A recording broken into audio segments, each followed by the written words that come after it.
परमपिता परमात्मा पूर्ण ब्रह्म सारी सृष्टि के रचनहार कुल मालिक कबीर परमेश्वर जी की असीम कृपा से आप जी को ये सत्संग सुनने को मिल रहा है। सौभाग्य है उन पुण्यात्माओं का जिनको मानव शरीर प्राप्त है। उससे भी सौभाग्यशाली वो प्राणी हैं जिनको सत्संग प्राप्त होता है। माता पिता मिल जाएंगे लख 84 माँ, सतगुरु सेवा और बंदगी बाई फेर मिलन की ना। मनुष्य जीवन के अतिरिक्त भी आप जी को माता पिता प्राप्त हो सकते हैं, परिवार प्राप्त हो सकता है। पशु बनेंगे तो पशु हमारे माता पिता होंगे, पक्षी बनेंगे तो पक्षी हमारे माता पिता मिल जाएंगे। ऐसी ही ममता, ऐसा ही लगाव उनमें भी होगा। लेकिन मानव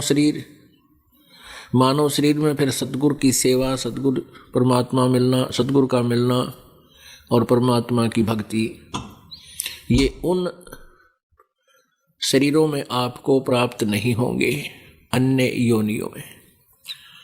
तो इसलिए परमात्मा कहते हैं मानुष जन्म पाय के, मानुष जन्म पाय के नहीं रटे हरि नाम, जैसे कुआ जल में ना फिर बनवाया क्या काम। मानुष जन्म दुर्लभ है ये मिले न बारंबार, तरवर से पत्ता टूट गिरे वो बहुर न लागे डार। परमपिता परमात्मा कबीर परमेश्वर जी ये हम सभी प्राणियों के एकमात्र रक्षक हैं। ये हमारे पालक हैं, ये हमारे पिता हैं, ये हमारे जनक हैं। उसके अतिरिक्त जो भी हमारे यहाँ मुखिया बना रखे हैं, जैसे ब्रह्मा विष्णु महेश, ये इस एक ब्रह्मांड के एक विभागीय मंत्री हैं, मिनिस्टर हैं। रजोगुण विभाग के ब्रह्मा जी, सतोगुण विभाग के विष्णु जी और तमोगुण विभाग के शंकर जी। ये तीनों भगवान भी आदरणीय हैं। ये हमारे केवल किए हुए कर्मों का ही योग हमें प्रदान कर सकते हैं। यदि आप जी ने कोई पाप किए हैं तो पापों का दंड भी ये हमें भुगतवाएंगे। आप जी के पुण्य हैं तो आपके पुण्य भी ये पूरे आपको दिलवाएंगे। लेकिन हमारा मालिक, हमारा पिता, सबका स्वामी, कुल धनी एक ही है। वो कुल मालिक कबीर देव है, वो अल्लाह कबीर है, वो पूर्ण परमात्मा अमर पुरुष सतलोक में रहता है, अमर लोक में रहता है, शाश्वत स्थान पर रहता है। सनातन परमधाम में वो परमात्मा रहते हैं। वहाँ से सभी असंख्य ब्रह्मांडों का वो कंट्रोल करते हैं। प्रत्येक प्राणी को वही सब व्यवस्था करके यहाँ पर देते हैं। उन्हीं के आदेश से ये सभी यहाँ के स्वामी, यहाँ के मालिक ब्रह्मा जी, विष्णु जी, शिव जी और ज्योति निरंजन ब्रह्म और दुर्गा जी, ये आप जी को वो व्यवस्था देते हैं जो परमात्मा के चरणों में किए हुए पुण्य आपको प्राप्त होते हैं, संचित आपके पास हैं। और जो पाप आप करते हो उनका भी भुगतान यहाँ के ये स्वामी भगवान प्रभु ही करते हैं। लेकिन हमारा मालिक सुख देने वाला, दुखों का विनाशक, पाप कर्मों से जो होने वाले कष्ट उनके निवारण करने वाला एक ही परमेश्वर है। एक ही वो परमेश्वर है जिसका नाम कबीर देव है। हम उसको कबीर देव कहने लगे, कबीर साहब कहने लगे। साहब कहो, देव कहो, राम कहो, खुदा कहो, अल्लाह कहो, गॉड कहो, ये उपमात्मक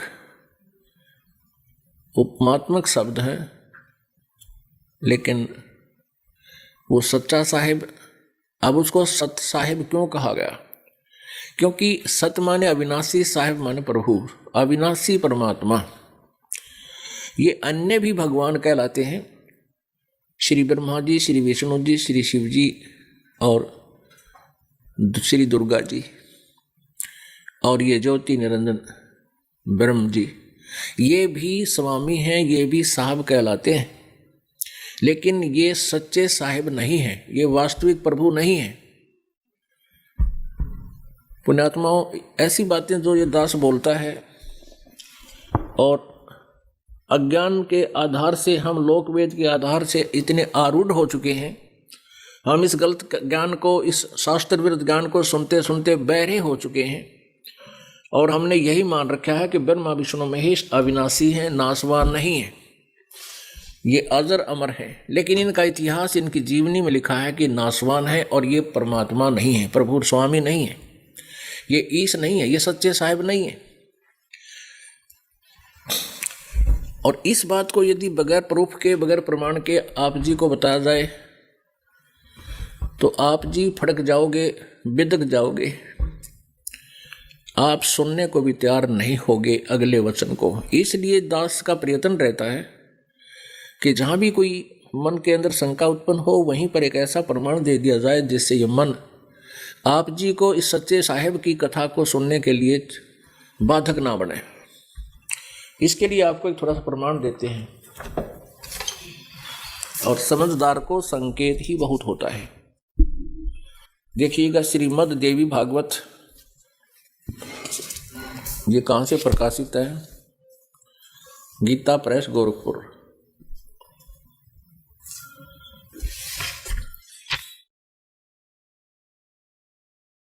संपादक हनुमान प्रसाद पोदार, चिमनलाल गोस्वामी।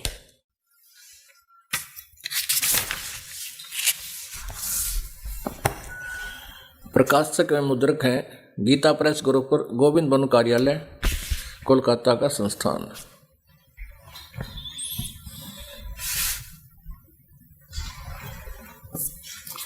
इसके 123 पृष्ठ पर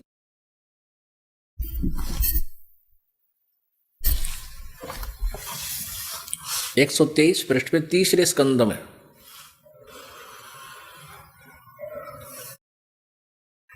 तीसरा स्कंद।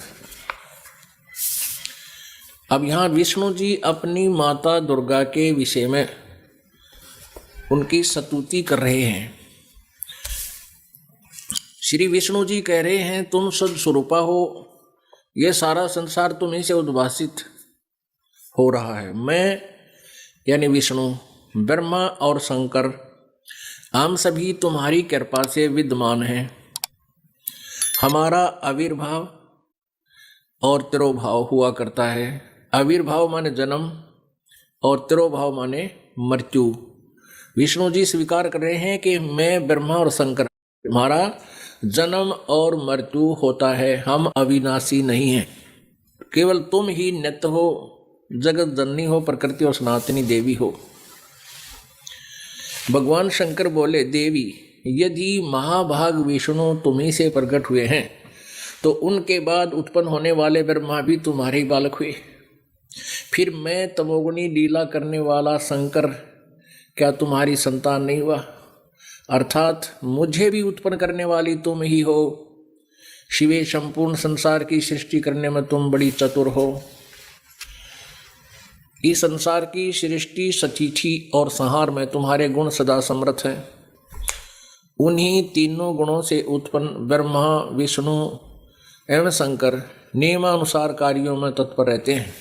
पुण्यात्माओं, इस देवी भागवत, इस पवित्र सदग्रंथ ने इन ब्रह्मा विष्णु महेश की जीवनी में ये स्पष्ट कर दिया कि ये नाशवान है, इनकी जन्म मृत्यु होती है।